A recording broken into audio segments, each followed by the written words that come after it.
Bismillahirrahmanirrahim. Alhamdulillahirabbil alamin wassalatu wassalamu ala asyrafil anbiya'i wal mursalin sayyidina Muhammadin wa ala alihi wa ashabihi ajmain. Assalamualaikum warahmatullahi wabarakatuh. Waalaikumsalam warahmatullahi wabarakatuh. Alhamdulillah pada malam ini kita kembali bertemu dalam kajian Dunia Ahli Sufi yang sudah ke-18. Dan tentang mengenal jiwa kita masuk yang kelima ya, karena kita harus tahu ya, kita ingin mengetahui seperti apa sih kehebatan dari ciptaan Allah yang berkenaan dengan diri manusia ini. Nanti juga akan kita lihat bagaimana berkenaan dengan alam semesta ini ya. Ini adalah yang telah selalu kita awali dengan bagaimana kita setelah belajar tentang ma'rifatullah ya, kemudian kita bisa zikrullah dan ihsan, kemudian kuat beribadah, kemudian Islam dan ridha terhadap seluruh keputusan atau ketetapan Allah yang berlaku ya. Kemudian itulah bekal kita menjadi khalifah untuk menjadi rahmat bagi semesta alam. Yaitu sebagai manusia sebagai sesama manusia, kita akan saling kenal mengenal antara suku bangsa, kemudian menaklukkan angkasa lepas kelak, yaitu untuk membawa kembali syaitan menyembah Allah Subhanahu wa taala. Karena kalau syaitan sebenarnya dia sudah beriman kepada Allah, cuman dia engkar saja kepada Allah Subhanahu wa taala. Kemudian apa yang akan kita pelajari sebagai bekal untuk menaklukkan angkasa lepas itu, yaitu Iqra tentang angkasa lepas itu sendiri, yaitu alam semesta yang diketahui oleh ilmu pengetahuan hanya sampai kepada observable universe ya. Setelah itu mereka tidak punya informasi paling tidak. Sedangkan tentang jiwa, tentang badan ya, tentang diri manusia ini akan kita pelajari sampai nanti insya Allah yang ke-6 atau ke-7 ya. Ya. Nah, kalau kita lihat sekilas tentang bagaimana infrastruktur alam semesta ini, kita sudah tahu ini adalah Bumi dan angkasa raya, ini adalah observable universe yang diketahui oleh sains dan teknologi ya. Tetapi umat Islam mengetahui di atas itu lagi itu ada kursi ya. Kemudian ada 7 lapis langit, ada Sidratul Muntaha, air, arash dan Tirainur. Nah, perlu kita ketahui dari ilmu ma'rifatullah yang sudah kita pelajari bahwa apa-apa yang ada di dalam Lauhul Mahfudz ini sebenarnya adalah penzahiran atau manifestasi daripada zat. Nah, sebenarnya di situ adalah zat yang sudah berubah, ya, sudah berubah.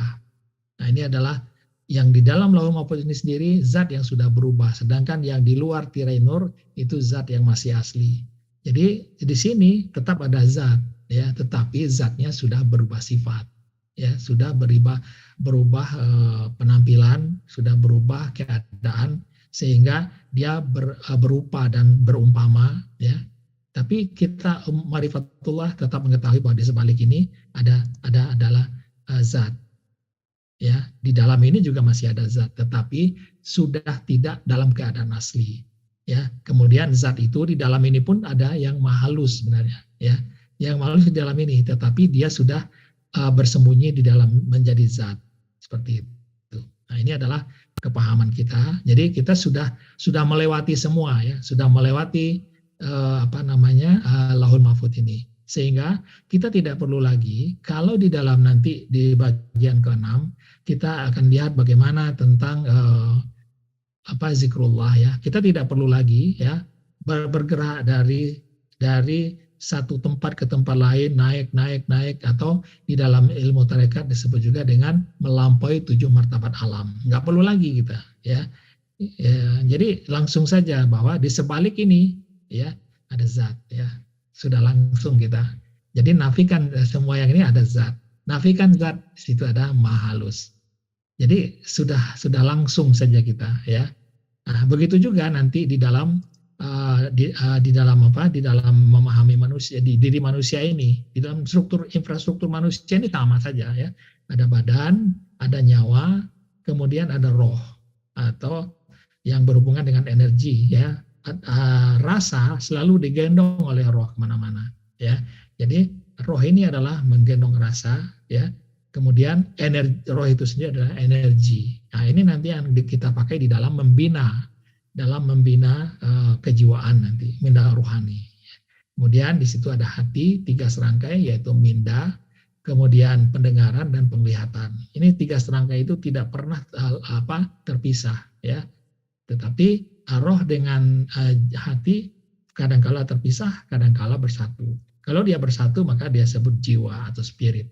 Nah, inilah yang menjadi landasan bagi ilmu spiritual sebenarnya, ya. Nah, tentang jiwa atau roh ini dengan berbagai nama ya silakan saja gitu ya. Tapi Al-Qur'an mengatakan seperti ini saja, ya. Tetapi walaupun begitu kita tetap tahu bahwa di sebalik semua itu ada zat. Nah, ini jangan lupa nih kita, ya, jangan lupa. Di sebalik zat itu ada maha halus. Nah, ini jadi artinya apa? Diri manusia ini pun ya, apakah dia hati, apakah dia roh, apakah dia nyawa, apakah dia badan, ya, semuanya itu berasal dari zat. Persembunyian zat menjadi yang terlihat atau yang berbentuk, yang berupa. Dan sedangkan zat itu sendiri adalah persembunyian dari wajah yang maha halus. Ya, jadi itu jangan lupa tuh ya, jangan lupa kita. Jadi selalu ini adalah ilmu yang perlu kita pegang sampai kapanpun juga, ya.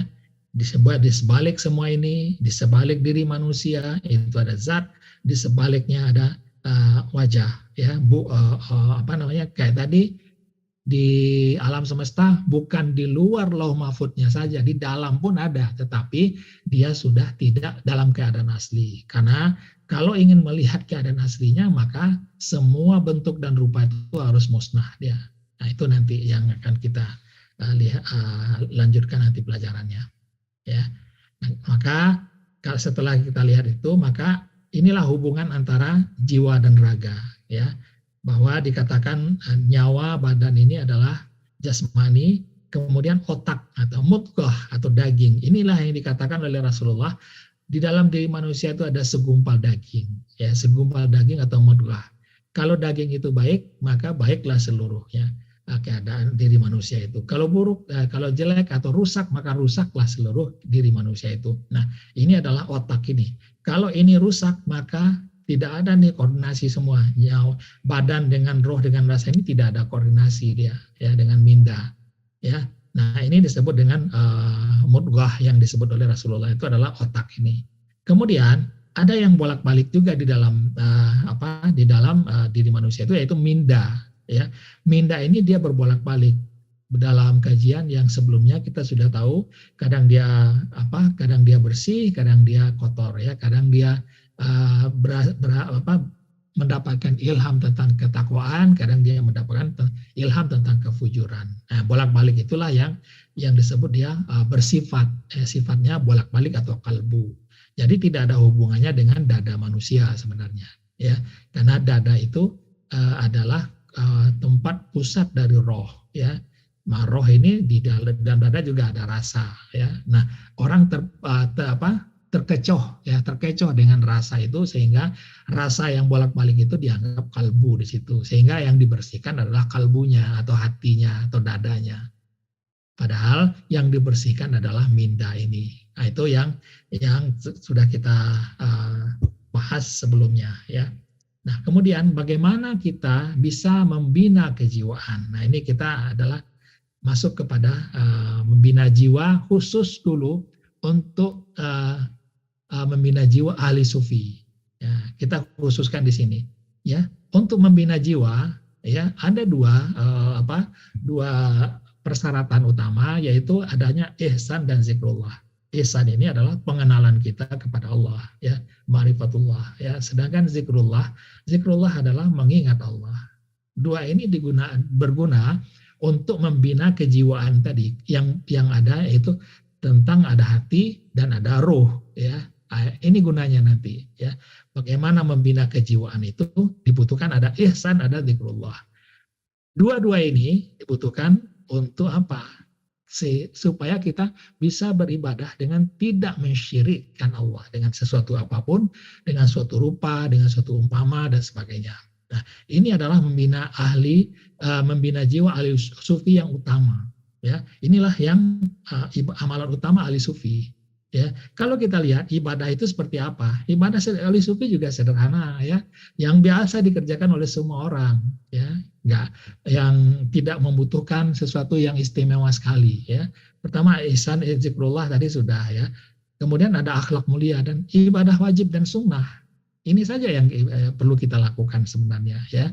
Nah, kemudian zikrullah itu bagaimana di dalam sholat kita bisa ingat Allah, sesudah sholat kita ingat Allah, dalam hidup keseharian bisa ingat Allah. Karena ingat Allah inilah yang menjadi obor atau menjadi lilin, ya, bagi seorang ahli sufi. Karena tanpa zikrullah minda kita ini menjadi gelap gulita, ya, jadi gelap, ya, sehingga kegelapan itu disenangi oleh setan, ya. Disitulah setan bisa mengirimkan frekuensi-frekuensi untuk mempengaruhi kita, ya.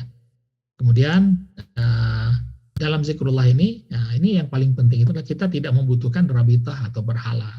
Ya, berhala ini banyak, nanti di bagian ke-6 akan kita lihat seperti apa berhala-berhala yang sering dipakai orang untuk menghentikan pemikiran dia, ya. Orang ingin menghentikan ada bayangan, ada rupa, ada umpama di dalam minda atau pikiran dia, ya. Maka dia ingat apa? Dia ingat nafasnya, dia ingat ada titik-titik rabitah, atau dia ingat wajah gurunya dan sebagainya.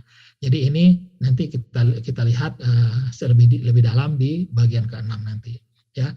Kemudian bagaimana ibadah sunnah? Ibadah sunnah kita juga dengan sesuatu yang dilakukan juga dulu oleh para sahabat Rasulullah, sahabat Nabi, ya. Itu apa? Sholat tahajud. Ya, semua orang ingin melakukan itu, ya, tetapi tidak mudah melakukannya, ya. Kenapa? Karena untuk sholat tahajud ini, ya, dibutuhkan juga nanti keadaan hati yang sudah terjaga, sehingga ibadah itu menjadi sesuatu yang leluasa kita melakukannya, ya. Kemudian bagaimana puasa, ya, puasa kecuali 2 hari raya, 3 hari tasyrik, ya. Kemudian baca Al-Quran, ya. Nah, ini ibadah-ibadah yang menjadi keseharian bagi ahli sufi, ya. Jadi kemudian akhlak mulia, sedekah, hidup zuhud, hati penuh kasih sayang, berpegang kepada syariat atau Islam, ya. Islam itu adalah patuh kepada kehendak Allah yang satu, ya. Kemudian takut kepada Allah. Nah, ada masalah kita berdoa, kalau tidak ada masalah kita relax one corner atau ROC. Nah, inilah ibadah-ibadah ahli sufi. Ya, seperti yang tidak ada istimewa gitu bagi orang yang kalau ada yang berzikir ratusan ribu kali, nggak seperti itu gitu, ya. Jadi seperti ini saja ibadah-ibadah sufi itu nggak perlu ditambah-tambahin gitu, ya. Nah, kemudian ini ada membina kejiwaan ahli sufi itu ada juga, yaitu dengan zikrullah maka membuat base camp nantinya. Nah, base camp inilah yang menjadi dasar atau menjadi basic dari pembinaan kerohanian nantinya, ya. Nah, base camp ini juga akan memperkuat ibadah kita, ya. Nah, bagaimana kita membina kerohanian dan membina tenaga? Membina kerohanian ini lebih disarankan sebenarnya, ya, karena ini adalah mengolah kerohanian kita dan kita bisa menikmatinya sendiri, ya, sehingga orang lain tidak tahu sebenarnya, ya. Nah, ini lebih disarankan. Tetapi kalau membina tenaga ini boleh juga, ya, boleh juga dilakukan, ya, tapi disarankan jangan atau tidak terlalu mendalam di situ, karena kalau kita mendalam di pembina tenaga ini, kita akan cenderung menjadi dukun, menjadi bomoh, menjadi orang pinter, ya, yang mempunyai keakuan yang tinggi. Nah, ini saya bersyukur sekali, alhamdulillah, di satu tempat dulu kalau nggak salah saya lupa di daerah Jawa, apakah di daerah Solo atau mana, ya, Malang, ya, Pak Ustadz wanti-wanti kepada saya, kamu jangan mengolah membina tenaga ini, kata Pak Ustadz. Ya alhamdulillah ya, saya sampai sekarang tetap mematuhinya karena saya dulu berada di dalam pembinaan tenaga ini. Nah, setelah itu apa? Semua ini ya, baik itu membina kerohanian maupun membina tenaga itu hanya main-mainan ahli sufi selagi belum ada tugasan. Nah, ini yang penting kita ketahui bahwa yang utama itu tetap adalah ibadah. Nah, ini hanya sambilan ya, selagi tidak ada tugasan, supaya apa? Supaya kita tidak merasa rendah diri dengan para ahli mistik yang sekarang ini berkembang sangat luar biasa ya di Indonesia, sangat luar biasa. Ada meditasi mistik, ada ini, ada itu, ya. Semuanya berhubungan dengan mistikus ya. Sehingga dengan membina ini kita tidak merasa rendah diri terhadap mereka. Membina tenaga, ya kita insya Allah bisa. Kita sudah tahu, diberitahu oleh guru kita, Ustadz Husain bin Abdul Latif, rahasianya seperti apa. Bagaimana membina kerohanian, sudah diberitahu beliau juga dengan rahasia-rahasianya. Sehingga nanti apa? Kalau kita satu saat mendapatkan sebuah pengalaman, nah kita lihat, oh ini ya pengalamannya adalah ini, ya. Nanti kita lihat beberapa pengalaman ada di situ, ya. Oh pengalaman ini, oh ternyata ini adalah umpamanya ada ada kasyaf, ada OBI, ada kalau tenaga ini ada power dan sebagainya nanti. Nah ini kita sudah tahu rahasianya ya. Tergantung nanti apa? Tergantung nanti kita diberi apa oleh Allah saat kita melakukan kegiatan kita sehari-hari. Nah itu ya. Jadi semuanya adalah mainan saja atau kebetulan. Kalau kita mendapatkan sesuatu maka itu hanya kebetulan saja ya. Karena amalan utama ahli sufi adalah ibadah. Itu yang perlu kita garis bawahi. Nah, sekarang base camp. Konsepnya apa? Ya base camp itu bagaimana ingatan atau pikiran kita ada sejengkal di atas ubun-ubun. Itu base camp aja sudah. Ya, nggak usah naik itu nggak usah. Cukup sejengkal, berhenti di situ, istiqomah saja. Nah ini juga dipakai oleh raja-raja sebenarnya. Nah mari kita lihat bagaimana base camp orang-orang umum. Base camp orang awam, nah ini ya dia terlalu pikirannya penuh dengan ingatan terhadap hobinya, terhadap anak dan istri atau suami, keluarga ya, terhadap harta benda, lingkungan pekerjaan, benda-benda, maksiat dan juga kebun dan ternak.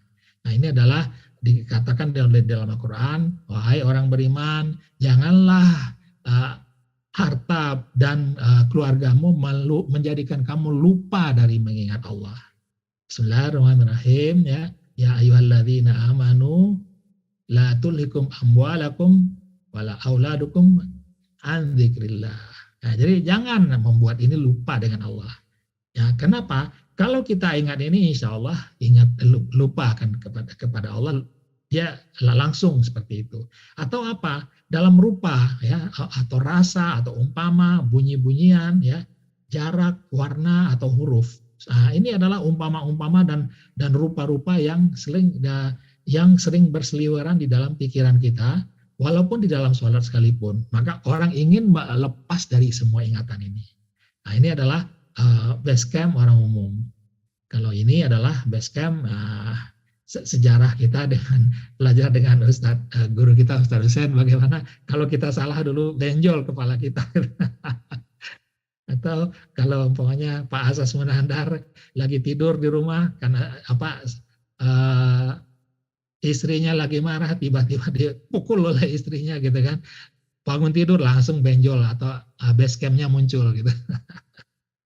Itu ya. Nah, kalau raja-raja juga punya base camp, maka dia sebut ada crown, yaitu ada ya. Nah, ini adalah seakan-akan mereka mempunyai base camp di situ. Nah, disitulah mereka seakan-akan berpikir ya, disitulah mereka mengatur kehidupan rakyat mereka. Nah, ini adalah suatu simbolisasi tentang base camp ya. Ini juga di Korea sama. Ini Presiden Jokowi juga sekarang senang memakai crown ini ya. raja-raja ya. Ini adalah raja di Muang Thai atau Thailand ya. Nah, ini adalah di Cina biasa seperti itu. Nah, ini adalah base camp orang-orang yang di dalam kerajaan ya. Bagaimana base camp para dukun-dukun? Dukun-dukun juga punya base campnya sendiri, yaitu seperti maka disimbolkan dengan topinya yang lancip ke atas, ya. Seperti itu simbol-simbolnya, ya. Ini adalah juga adalah tukang bomo dan sebagainya. Ini tukang pemain sulap sama, ya. Wali-wali juga sama, ya. Seakan-akan mereka punya base camp, ya. Kita lihat ya bagaimana topi mereka seperti ada lonjong di atas, ya. Ini adalah gambaran ya bagaimana base camp itu seakan-akan mereka merasakan itu base camp itu, ya. Nah, kemudian inilah dalam tarian-tarian sufi. Tarian sufi mereka memakai topi yang lonjong ke atas ya, dengan berputar-putar ya. Ini nanti di bagian ke-6 nanti akan kita lihat ya. Bagaimana kalau dia berputar-putar seakan-akan nanti dia naik ke atas ini ya, naik ke atas sehingga disitulah mereka merasakan ekstasisnya setelah berzikir. Dalam keadaan kalau sudah di atas ini akan tenang dia. Itu yang diharapkan di situ. Maka gambarannya itu ada di atas ubun-ubun itu ada yang tonjolan yang seperti itu. Ya, sama dengan ini ada topi-topi ustadz ya, sebenarnya yang dipakai ini ya gambaran adanya suatu base camp ada di situ. Ya. Nah, ini adalah di dalam zikir-zikir juga yang dicari adalah base camp ini sebenarnya. Tetapi sebelum sampai base camp mereka berputar-putar di bawah ya, berputar-putar di sekitar dada ini. Yang lebih ini nanti bagaimana orang yang di dalam meditator ya. Ini sama dengan di atas tadi ya. Ini berputar-putar di sini yang diharapkan yang di atas ini juga sebenarnya. Ya, sama dengan ini. Bagaimana mereka mengolah di dalam diri ini sehingga nanti konsentrasi mereka sampai di atas ini. Ya, sama ininya. Ya, tujuannya adalah untuk membentuk base camp ini nanti. Ya. Nah, meditator sama ya. Mereka bergerak dari bawah ini ya, cakra dasar sampai ke atas ya. Kemudian nah disinilah mereka di atas ini ada bermacam-macam bagi mereka. Yang tertinggi adalah inti roh atau roh sejati, tempat Tuhan bersemayam atau atma. Ini kata mereka seperti itu. Nah, maka kalau mereka sudah sampai konsentrasi di atas itu, mereka sudah bertemu dengan roh yang sejati. Ya, itu anggapan mereka seperti itu. Ya, nah ini adalah gambaran ya bagaimana base camp itu ada di setiap praktisi kerohanian. Ya. Nah, ini adalah dalam bentuk lain bagaimana meditasi itu menghasilkan cakra mahkota ini, ya. Tapi ada sesuatu yang tidak diketahui atau jarang dipahami orang bahwa kalau meditasi seperti ini, ya, tidak ada yang menjaga, ya, tidak ada yang menjaga diri pikiran manusia itu. Kenapa? Disinilah gunanya ma'rifat ingat kepada Allah. Ingat kepada Allah itu adalah benteng yang sempurna ya untuk menghindari gangguan. Kalau kita ingat Allah, maka Allah lah yang menjaga ingatan kita itu dari gangguan-gangguan. Nah, kalau kita kosongkan ingatan kita kepada yang lain ya, hanya kosong saja, maka disinilah munculnya dampingan-dampingan. Dampingan-dampingan ini tentu saja mereka mempunyai apa? Ini adalah energi ya. Energi itu ya mempunyai apa? Frekuensi, ya. Frekuensi itu menghasilkan apa? Ya, getaran, ya. Getaran itu menghasilkan apa? Getaran itu ada menghasilkan informasi di situ. Maka informasi dari sini memberikan informasi ke sini. Yang di bawah menghasilkan informasi, memberi informasi. Maka informasinya terlalu tidak ada yang jadi banyak gangguan informasinya itu ya. Kalau ingat kepada Allah, informasinya dijaga ya. Allah yang menjaga informasi itu adalah informasi atau ilham yang takwa ya. Nah itu. Jadi bahayanya adalah pendamping ini sebenarnya ya. Nah, base camp orang-orang Allah sederhana sekali ya. Sederhana ya. dia mengosongkan hatinya atau mindanya hanya demi Allah. Hati atau minda kosong dari apa saja selain Allah. Nah, ini lelaki yang tidak dilalaikan oleh perniagaan dan tidak pula oleh jual beli dari mengingati Allah. Nah, ini adalah base camp-nya. Seperti apa? Jadi sesungguhnya Allah telah berfirman, apabila hambaku mendekati aku sejengkal, maka aku mendekatinya sehasta. Nah, apabila dia mendekati aku sehasta, maka aku mendekatinya sedepa. Dan bila dia mendekati aku sedepa, aku akan datang menemuinya lebih cepat lagi. Ini saja kita base camp kita, ya. Nah, pada lahirnya nanti mereka lihat barang-barang dan benda-benda di pasar atau pekan, tetapi dalam mata hati mereka yang mereka nampak ialah yang maha halus, ya. Ya, di sini Allah ini kita sebut saja yang maha halus sudah, ya. Nah, ini sejengkal, ya, ingatan Allah naik sejengkal. Nah, ini sudah base camp, ya. Kenapa nanti, ya, untuk membina base camp ini kenapa harus naik? Nah, itu nanti kita bahas di yang ke-6 nanti, ya. Kemudian naik sehasta, naik sedepa. Nah, ini ada disebut dengan base camp. Tetapi bagi kita, ya, tidak perlu sedepa, sejengkal sudah cukup sebenarnya, sejengkal ini, ya, karena kalau sehasta atau apalagi sedepa itu nanti kita akan hidup sangat sendirian, gitu ya, nggak ada apa namanya, ya, sunyi lah di situ gitu, nggak ada teman dan nggak ada kegembiraan dunia, nggak ada di situ. Tapi kalau sejengkal, insya Allah masih ada sejengkal kita di situ, maka ini masih ada kegembiraan yang kita dapatkan untuk sebagai manusia, ya. Ini yang disebut dengan base camp itu. Jadi kalau kita lihat, ya, nanti di membina base camp ini nanti kita latihkan di bagian ke-6 nanti, yaitu bagaimana ingatan Allah yang ada di dalam minda kita ini kita penuhkan dengan ingatan Allah, ya. Penuh dia di sini. Kita penuhi hati kita ini dengan Allah. Artinya apa? Kita penuhi dengan ingatan Allah. Gak ada ingatan yang lain. Ingat Allah saja, Allah. Tidak ada rupa, tidak ada umpama. Tidak ada rupa, tidak ada umpama. Dan juga kita sudah paham bahwa Allah sebelum ada apa-apa, ya, hanya Allah saja yang ada. Tidak ada apapun bersama dia. Nah, kan gitu. Kalau kita langsung Allah, laisa kamitslihi syai'un, itu sudah ada di sini. Nah, itulah gunanya untuk ilmu ma'rifatullah itu di situ. Lalu apa? Nanti bagaimana ingatan itu kita dorong lagi ke atas sedikit. Nah, didorong ke atas, ingat Allah itu ada di sini, masih ada, ya. Tetapi di sini yang tinggal itu apa? Rasa pejalnya saja gitu. Karena ingatannya sudah kita naikkan ke atas. Kita fokus, ya, kita istiqomah di situ, ya.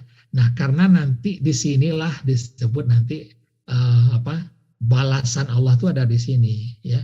Ada informasi, ada ilham. Ilham itu masuknya dari sini, ya. Sini masuknya nanti balasan dari Allah itu macam-macam nanti, ya. Kalau kita umpamanya bingung, ya Allah ini apa gitu, ya. Nah, itu jawabannya itu turun di sini nanti. Di sini turun jawabannya itu. Nah, itu disebut dengan base camp. Itu gunanya nanti, ya. Kalau dalam ini digunakan tuh untuk kapan? Untuk dalam keadaan berehat, ya. Saat kita tidak ada kegiatan, ya, kita duduk, ya, daripada berbuat macam-macam, kita duduk, tutup mata, kita ingat kepada Allah, dorong ke atas, duduk sana. Nah, nanti baru nanti akan muncul berbagai keadaan nanti. Nah, kita bahas setelah ini, ya.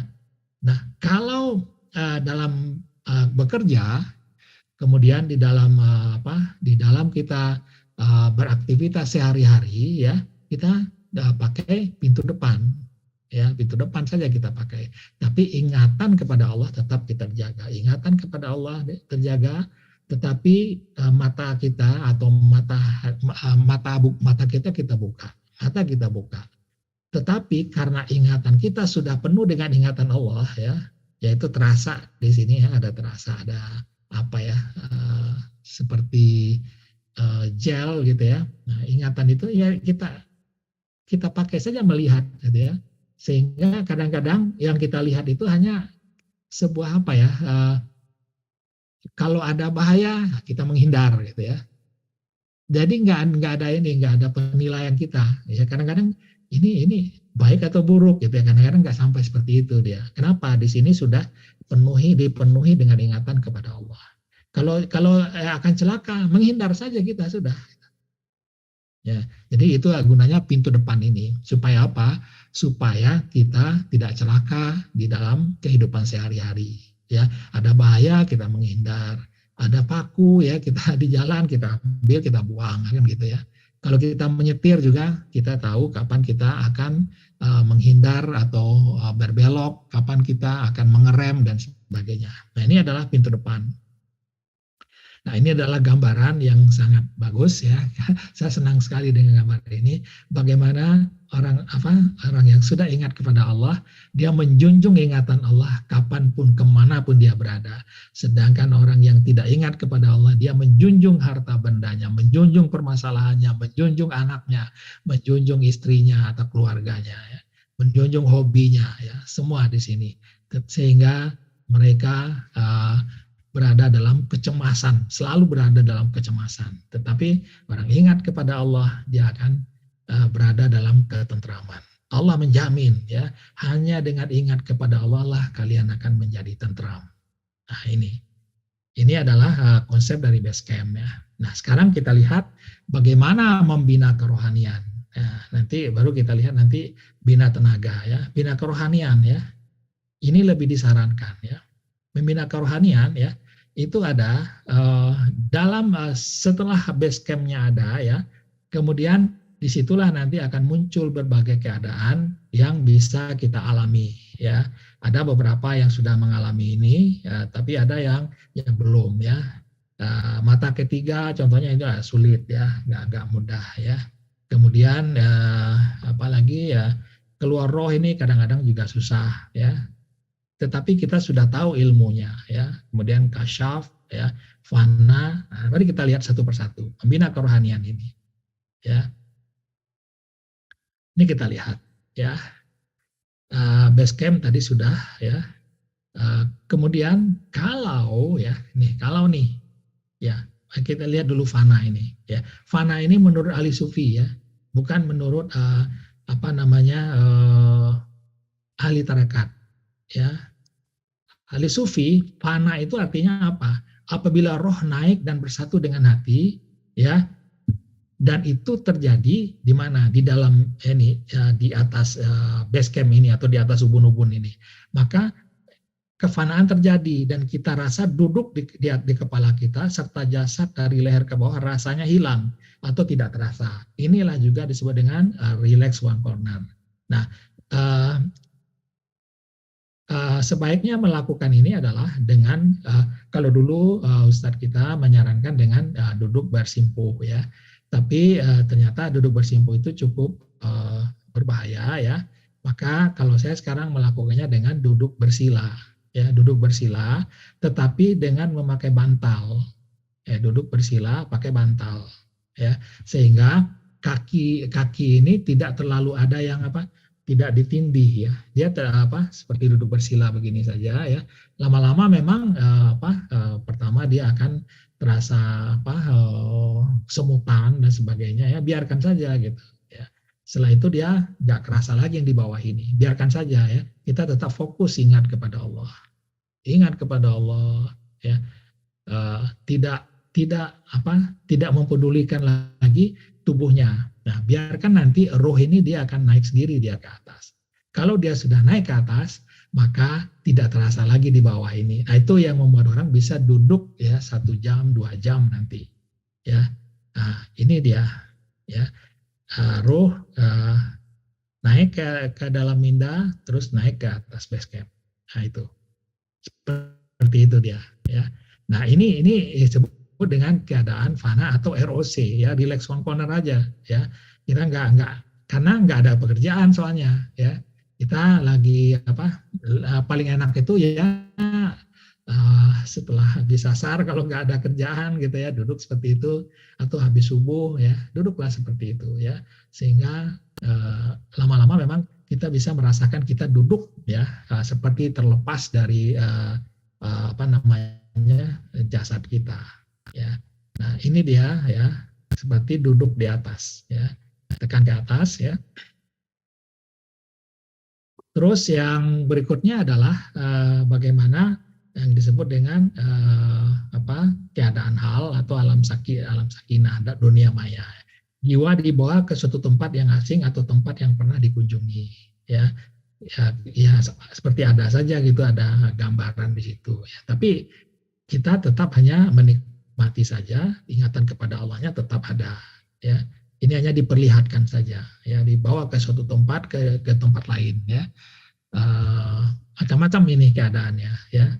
Ada yang dibawa ke gunung ya, ada yang dibawa ke daerah apa ya kadang-kadang ya ke suatu tempat yang banyak orang gitu ya, seperti itu dia. Yang kita tidak tahu itu di mana ya. Ini kemudian kalau dia apa alam sakinah ya, itu kita masuk ke dalamnya tadi ya, masuk ke dalam ini itu disebut juga dengan alam sakinah. Ini juga mungkin ada beberapa orang yang sudah mengalaminya dan mungkin belum, tetapi ini adalah ilmunya ada ya, keadaannya ada. Tinggal nanti kalau kita berjodoh insya Allah kita mendapatkannya ya itu. Nah kemudian apa? Kemudian yaitu kasyaf ya. Kasyaf ini adalah melihat 180 derajat keluar melalui mata hati di sini ya, terbuka ya. Kalau mata ketiga di atasnya, kalau ini hanya di sini. Nah saya juga baru tahu dia ada dua di sini gitu kan ya.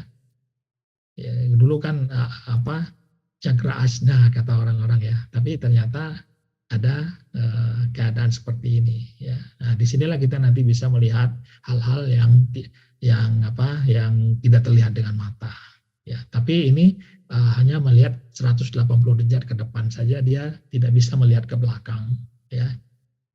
Nah, itu yang disebut dengan kasyaf ya, terbuka, hijabnya terbuka. Nah terbuka, maka di dalam dunia kebatinan pun ya, kalau ingin membuka ini ya di sini yang dibuka gitu ya, tapi itu dibukakan orang ya. Terus yang berikutnya apa? Yang berikutnya adalah keluar roh atau jiwa. Nah ini beda, keluar roh dengan keluar jiwa itu berbeda. Kalau roh yang keluar ya rohnya yang keluar ya, roh keluar, mindanya masih ada di sini ya. Kalau jiwa dua-duanya keluar, rohnya keluar, mindanya keluar. Nah itu bedanya di situ nanti ya. Nah untuk keluar roh ini juga ada berbagai cara ya. Nah, ada cara menggoyangkan seperti ini, goyangkan kiri, goyangkan kanan ya. Tetapi ini harus sudah paham tentang apa? Sudah merasakan adanya roh di dalam tubuh ini ya. Nah, bagaimana melatihnya? Nah, insya Allah nanti melatih merasakan ada roh di dalam tubuh ini. Insya Allah di bagian ke-6 nanti kita coba ya. Tapi ini adalah seperti ini, digoyangkan. Tapi yang bergoyang bukan tubuhnya, yang digoyangkan adalah rohnya. Roh digoyang kiri, goyang kanan, ke belakang, kemudian dorongkan keluar. Ya, seperti ini. Atau bisa juga ya.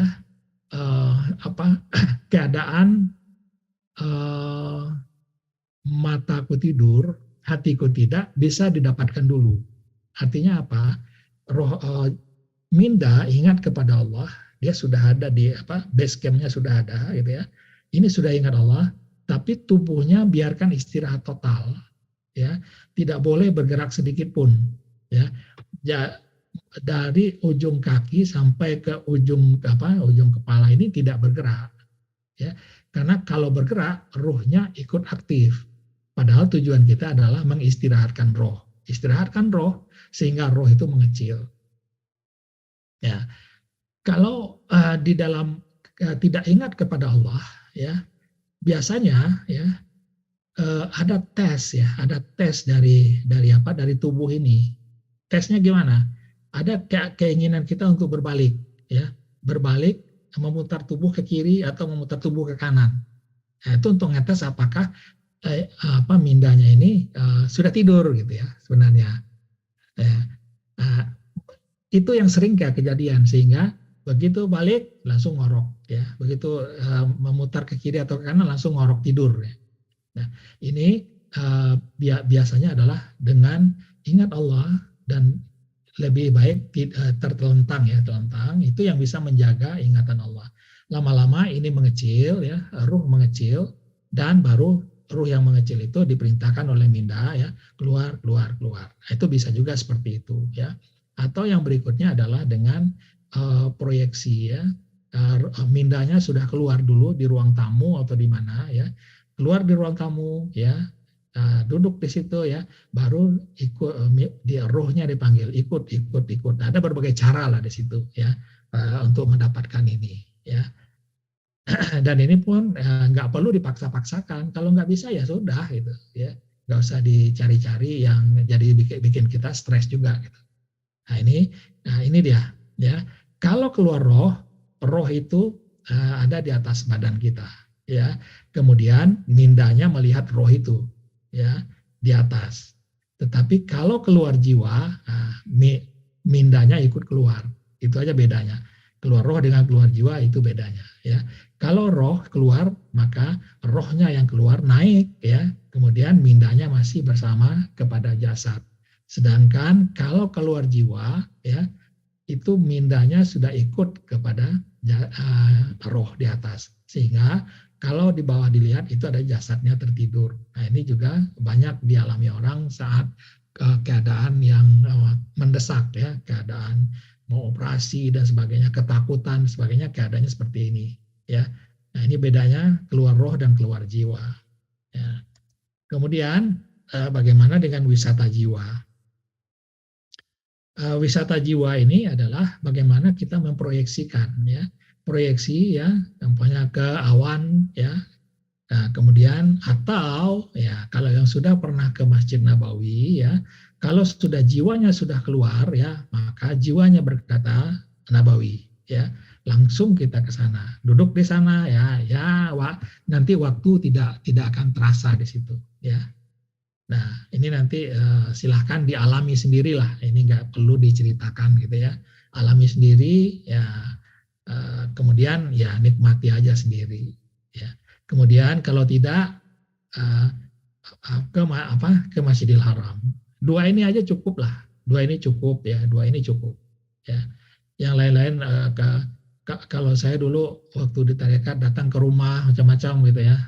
Nggak enak seperti itu ya. Nggak tahu tuh apakah itu betul atau enggak gitu ya. Itu ya, ke Masjidil Haram atau Masjidil Nabawi atau ke mana, ke mana namanya, ke awan dan sebagainya ya. Nah ini ya, proyeksikan ke sana, keluar jiwanya maka proyeksikan Masjidil Haram maka akan pergi ke sana ya. Nah itu yang disebut dengan keluar wisata jiwa. Nah, yang berikutnya adalah bagaimana dengan mata ketiga. Mata ketiga ini keadaannya sama dengan mau meninggal sebenarnya. Ya, bagaimana roh ya dari dalam dada ya, terasa dingin naik ke kerongkongan ya, naik ke kerongkongan, kemudian naik ke atas memutar mata putih hitamnya naik ke atas, tinggal putih ya, kemudian memutar ke dalam kepala ya. Di dalam kepala ini roh itu keluar menjadi ruh yang berbentuk kecil di situ. Ini disebut dengan mata ketiga terbuka ini. Nah, kalau keadaan seperti ini yang melihat cahaya, maka disitulah akhir daripada hidup kita. Tetapi kalau dia masih gelap ya, itu masih masih belum waktu kita untuk memasuki alam barzah. Itu bedanya di situ. Nah, kalau dengan mata ketiga ini, menurut Ustadz kita, saya sendiri belum mengalami ini, itu adalah bisa melihat 360 derajat, ya, dan bisa mendengarkan kata hati orang di situ. Nah ini adalah hal yang bisa kita dapatkan apabila kita memang berjodoh untuk itu, ya. Nah, di sini katakan kalau dapat melihat 360 derajat, kalau melihat cahaya atau pintu alam barzah, maka saat itulah proses sakaratul maut terjadi. Kalau kelihatan gelap, maka belum saatnya sakaratul maut, hanya terbuka mata ketiga saja. Nah, kalau saya gambarkan lebih lebih yang bawah ini ya. Ini adalah gambaran bagaimana naik di antara nose brain pathway ini ya.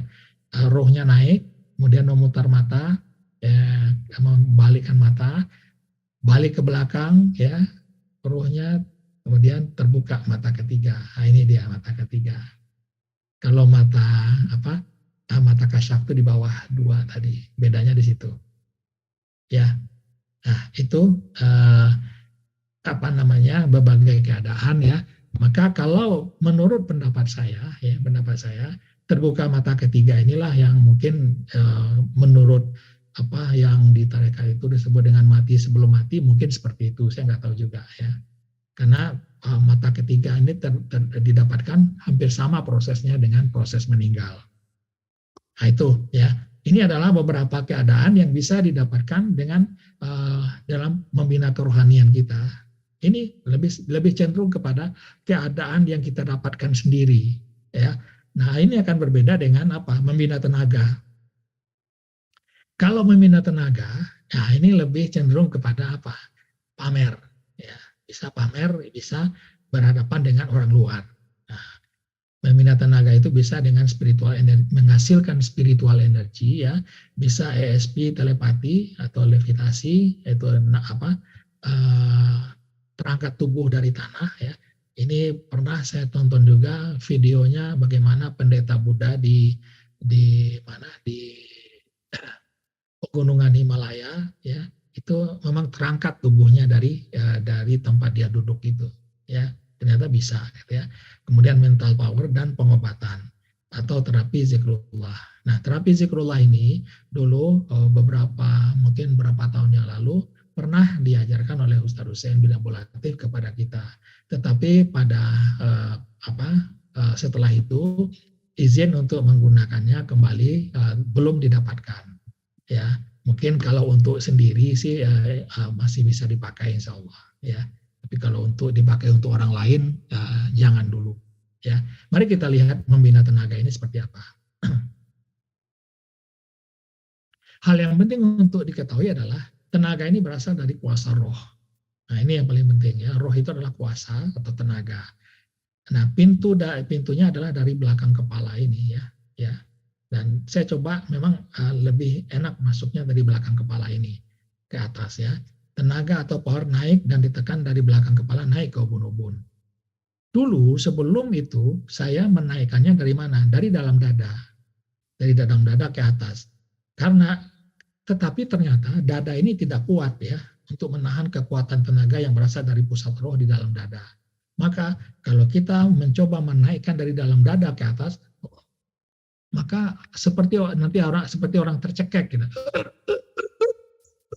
Nah, seperti itu ya. Ada tertahan dia di sini ya, karena dipaksa, ruhnya belum tubuhnya belum rileks atau ruhnya belum istirahat, tapi udah dipaksa keluar gitu kan. Itu yang buat orang kejat-kejat atau kejang-kejang ya, seperti orang kesurupan dan sebagainya. Jadi jangan dinaikkan dari dalam dada, naikkan dari belakang kepala aja ke atas. Itu lebih aman. Kenapa? Kuat.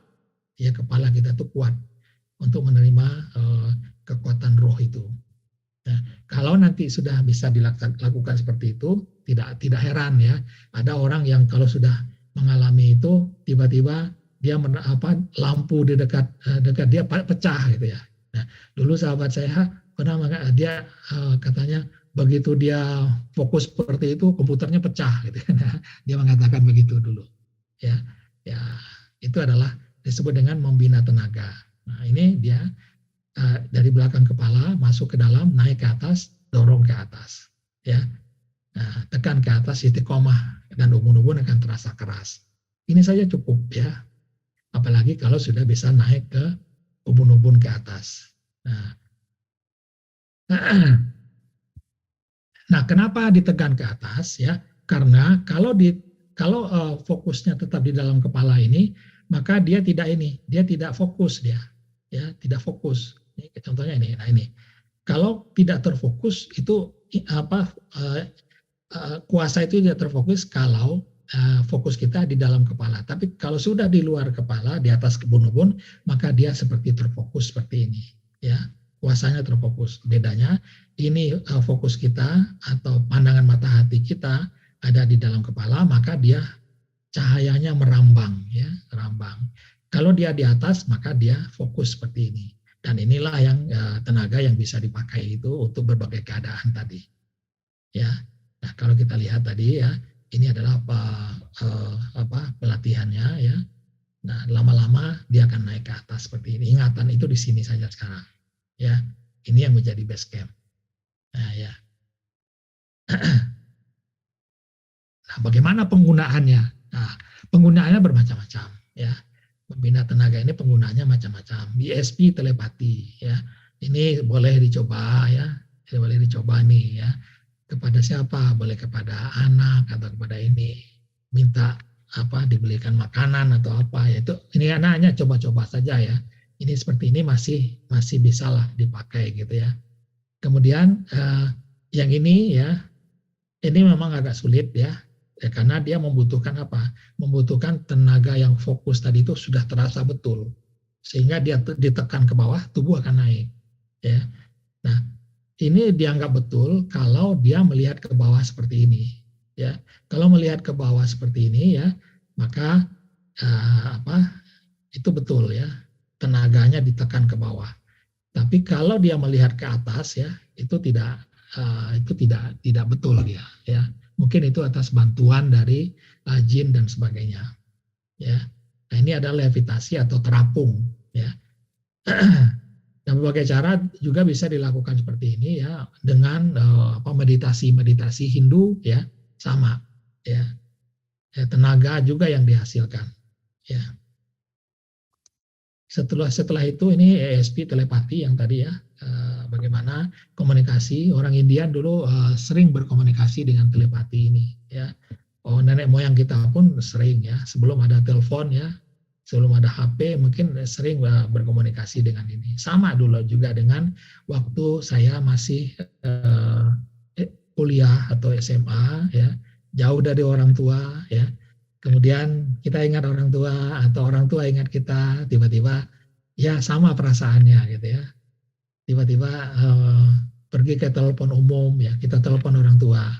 Ternyata memang orang tua kita sedang merindukan kita. Nah, itu bisa dirasakan ya, bisa dirasakan oleh orang lain. Itu levitasi ya. Kemudian ESP levitasi, kemudian spiritual energy, energi jiwa. Nah, ini nih. Energi jiwa ini. Ini adalah yang dilatih ya. Sebenarnya yang dipakai adalah energi jiwa tadi. Ya, ini hanya untuk untuk menyalurkan saja ini ya, untuk menyalurkan ini. Nah ini juga pernah saya lakukan dulu ya. Ini bukan hanya batu ya, juga baja pun pernah saya lakukan seperti ini dan alhamdulillah berhasil gitu ya, heran juga gitu dulu itu ya. Nah tenaga. Nah begitu juga ini adalah bagaimana orang dalam keadaan tutup mata ini mereka melewati rintangan-rintangan. Ini juga menggunakan tenaga kejiwaan tadi, ya. Itu dipakai untuk merasakan apa? Energi semua, ya. Ini juga setiap benda ini ada energinya, ya, ada energi, ada vibrasinya, ada getarannya, ya. Sehingga saat kita melihat atau merasakan sesuatu di sini ada rintangan, kita akan menunduk ke bawah, ya. Ada juga dengan untuk mencari benda-benda yang disembunyikan. Ada yang disembunyikan di dalam ini, ada uang rupiah, umpamanya gitu kan ya. Nah, nggak kelihatan kan, tetapi dengan ilmu ini, dengan ilmu menggunakan rohani tadi, ya bisa ketahuan bahwa di sini ada uang yang disembunyikan. Nah, ini alhamdulillah juga saya pernah melakukannya dulu ya, yang ini. Nah, kalau ini adalah yang di mana di murid-murid kungfu ya. Nah, ini bisa juga melakukan seperti ini.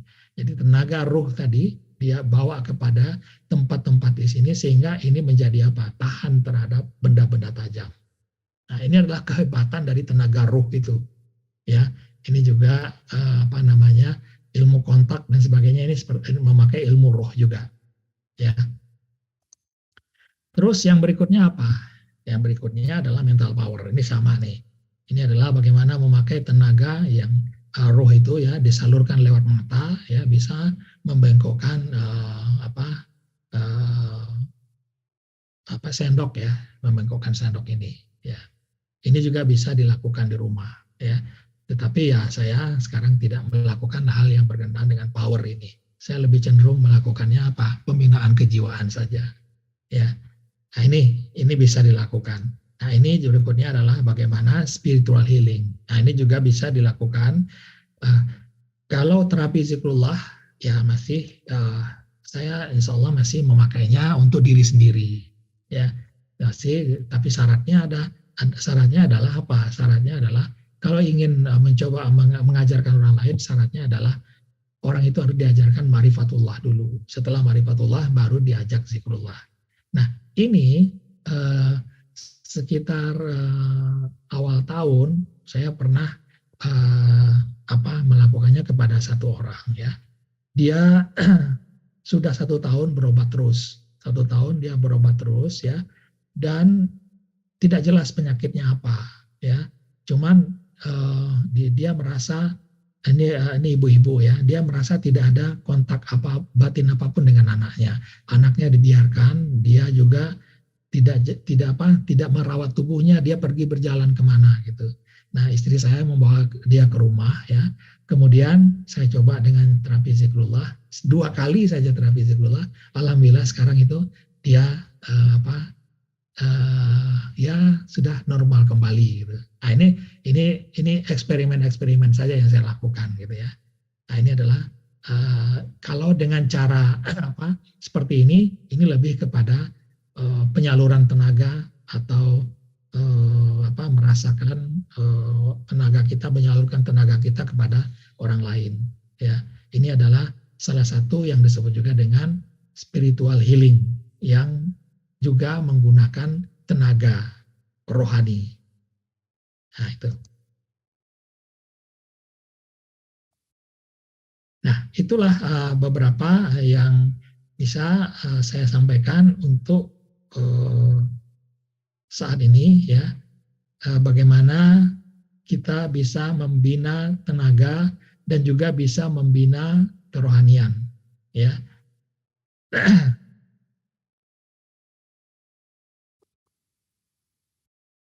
Rasanya udah selesai ya, semua sudah diringkas ya, sehingga nanti kalau teman-teman ya, sahabat-sahabat semua mendapatkan sesuatu keadaan, dan keadaan itu sudah bisa kita lihat bahwa itu insya Allah bisa didapatkan ya kalau kita berjodoh dengan dia ya, apapun juga ya, karena sudah tahu kita kalau kita sudah punya base camp ya berarti artinya apa? Base camp inilah yang penting nih kita bina. Ya, bagaimana membina base camp? Kalau sudah ada base camp maka baru kita bisa membina kerohanian dan bina tenaga. Nah, minggu depan kita lihat ya bagaimana membina base camp ini. Ya, nah penggunaannya sekarang sudah jelas itu penggunaannya mau kemana ya, bisa untuk membina kerohanian, bisa untuk membina tenaga. Nah, bagaimana nanti base camp itu dibangun, insya Allah minggu depan ya. Itu mungkin Bang Bayu yang bisa saya sampaikan untuk jiwa kelima ini ya. Jadi kalau kita lihat benar sekali ya bahwa jiwa ini sangat hebat diciptakan oleh Allah ya, sangat hebat nih diciptakan oleh Allah dengan berbagai kemungkinan atau kemampuan gitu ya. Nah disinilah lahirnya berbagai ilmu ya. Kalau ilmunya berhubungan dengan perilaku maka lahirlah dia ilmu kejiwaan ya, atau ilmu jiwa psikologi ya. Nah kalau dia kita ahli sufi ya, ini adalah disebut dengan ilmu spiritual atau ilmu tentang kerohanian. Ya, bagaimana membinanya? Tadi sudah kita lihat ibadah ya, ini yang diutamakan ya. Kemudian baru kita bina kerohanian saat waktu-waktu luang yang ada bagi kita. Agar apa? Agar kita bisa tidak rendah diri dengan para ahli-ahli mistik yang banyak ada di sekitar kita. Demikian, billahi taufiq wal hidayah. Assalamualaikum warahmatullahi wabarakatuh. Waalaikumsalam warahmatullahi wabarakatuh. Alhamdulillah, terima kasih banyak Pak Deka. Semakin jelas, cukup runut. Mudah-mudahan teman semuanya bisa mengambil manfaat, juga menambah wawasan. Baik Pak Deka, seperti biasa kita akhiri 10 menit dengan zikrullah Pak Deka. Ya, zikrullah artinya adalah mengingat Allah.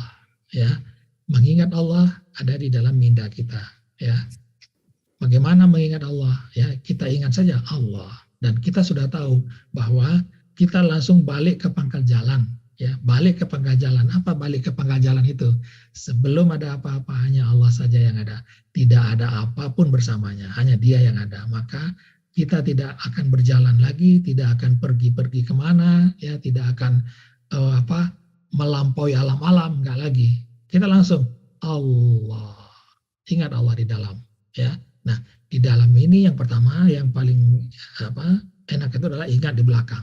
Itu saja dulu, ingat di belakang. Dari belakang baru kita bawa ke depan, bisa nanti, ya. Nah, bagi yang sudah bisa bawa ke depan, atau bawa langsung tekan ke atas juga bisa, ya. Tapi saya sarankan di belakang, bagi yang baru terutama, yang baru di belakang saja. Ingat Allah di belakang, ya. Kemudian dari belakang bawa ke depan, ya, mata hatinya bawa ke depan, setelah itu dorong ke atas sedikit, dan setelah dorong ke atas pandangkan mata hati ke atas, kemudian istiqomah. Itu saja sudah, ya. Ada bayangan apa, langsung aja ditebas. Allahku tidak serupa, tidak seumpama. Udah itu aja, ya. Ada bayangan atau ada gambaran atau apa, langsung tebas dengan Allah. Sebut lagi Allah, bahwa kita udah tahu Allah itu tidak serupa, tidak seumpama. Itu saja sudah, ya, nggak usah macam-macam. Ya, mari kita mulai. Bismillahirrahmanirrahim. Ingat Allah, matanya pejam, ya. Ingat Allah di belakang kepala, mata hati tengok ke belakang. Mata hati itu bisa tengok ke belakang kalau mata kita sudah dikunci. Mata dikunci ini, ya, dia tidak bisa dibuka, ya, sulit dibuka, ya. Itu sudah dikunci namanya, ya. Itu istirahat, tengok ke belakang, ingat Allah, tidak ada rupa, tidak ada umpama.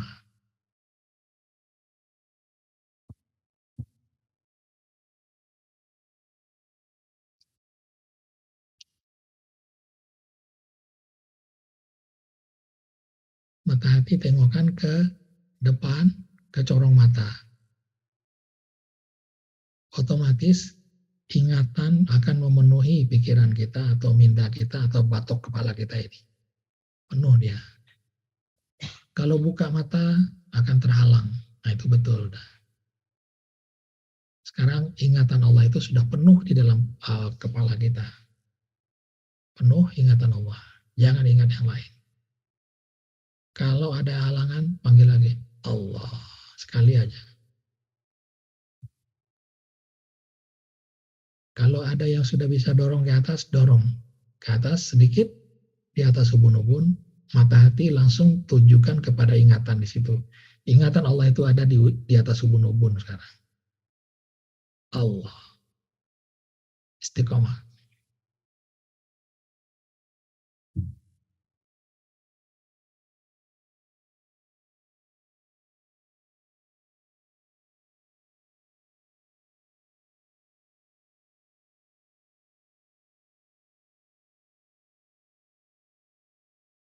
Penuhi ingatan itu dengan ingatan Allah saja. Penuhi.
Sudah 10 menit Pak Eka.